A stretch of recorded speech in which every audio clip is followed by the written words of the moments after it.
हरियाणा में चुनाव की स्थिति मान्यवर ऐसे है।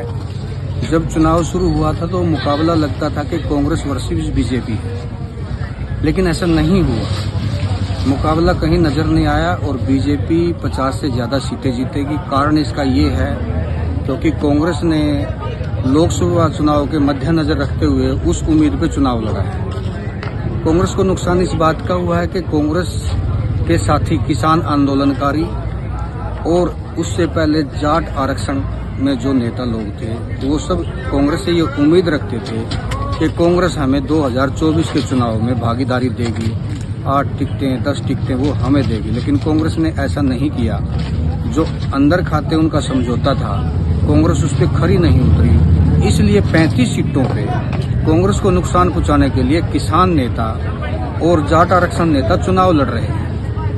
इसलिए कांग्रेस का वोट घटा है बहुत ज्यादा। वहाँ 8,000 से 40,000 तक एक व्यक्ति वोट ले रहा है, इसलिए वो सारा कांग्रेस को नुकसान है। दूसरी बात, संपूर्ण हरियाणा में ये कहावत है कि भाई राहुल गांधी हर रोज शोर करता था, कहता था जिसकी जाति जितनी उसकी भागीदारी उतनी। अब कांग्रेस ने तो ये किया नहीं, बीजेपी ने कर दिया, क्योंकि बीजेपी ने 17 सीट हमारे हरियाणा में रिजर्व है SC कैटेगरी के लिए। 17 वो तो दी। उसके बाद 16 टिकटें जाटों को दी, 24 टिकटें OBC को दी, 12 टिकटें ब्राह्मण को दी, 10 टिकटें पंजाबी को दी, 5 टिकटें जो दी हैं वैश्य समाज को यानी बनिया समाज को दी, 3 टिकटें दी राजपूत समाज को, 2 दी मुसलमान को, 1 दी सिख को। जिसकी जितनी भागीदारी थी उतना सबको सोशल इंजीनियरिंग जो थी वो भाजपा की सबसे बढ़िया रही और भाजपा के पक्ष में बहुत ज्यादा वोट पड़ा। और जिस वोट की उम्मीद कांग्रेस को थी, कांग्रेस को उतना वोट नहीं मिला।